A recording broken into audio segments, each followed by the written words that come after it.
23 मार्च 1931 को जब 23 साल के एक युवक को उसके दो दोस्तों के साथ फांसी के लिए ले जाया जा रहा था, तो वहां पर मौजूद अंग्रेज मजिस्ट्रार को इस 23 साल के युवा ने कहा कि तुम बहुत भाग्यशाली हो, क्योंकि तुम अपनी जिंदगी में पहली बार देखोगे कि किस तरह से भारत मां के लाडले भारत माता के लिए फांसी के फंदे को चूमते हैं।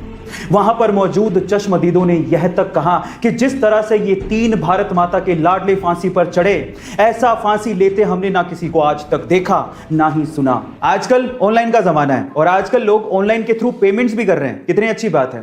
आपने भी कभी ना कभी किसी दुकानदार या मर्चेंट के क्यूआर कोड को स्कैन करके उसे ऑनलाइन पेमेंट जरूर किया होगा। पर मेरा सवाल यह है कि क्यूआर कोड में क्यूआर का मतलब क्या होता है? क्या आप जानते हैं? चलिए मैं आपको बताता हूं। इसका मतलब इसके काम में ही छिपा है। मान लीजिए कि क्यूआर कोड होता ही नहीं, तो आप पेमेंट कैसे करते हैं? आप उसका मोबाइल नंबर लेते हैं या अकाउंट नंबर लेते हैं, फिर उसे एंटर करते हैं, वेरीफाई करते हैं, फिर पेमेंट करते हैं। आजकल सिंपल हो गया है, आप सीधे क्या करते हो? क्यूआर कोड को स्कैन करते हो और पेमेंट कर देते हो। इसका मतलब आप पेमेंट को क्विकली रिस्पॉन्ड कर रहे हो।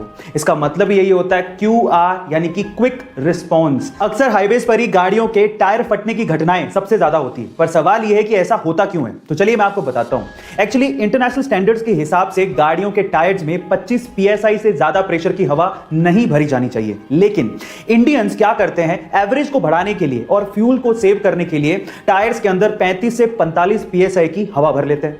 अब जब हाईवे पर वो गाड़ी दौड़ाते हैं तो टायर्स इतने गर्म हो जाते हैं कि अंदर की जो हवा है वो फैलने लगती है, और फैलने से इतना ज्यादा प्रेशर बन जाता है कि टायर बर्स्ट हो जाता है, टायर फट जाता है। इसलिए अपने गाड़ियों के टायर्स में 25 psi से ज्यादा की हवा ना भरें। गाइस, ऐसी अमेजिंग फैक्ट वीडियोस के लिए यूट्यूब पे हमारे चैनल को सब्सक्राइब कर लीजिए, और अगर आप इंस्टाग्राम पे देख रहे हैं तो मुझे फॉलो करना मत भूलिएगा। मिलते हैं अगली वीडियो में।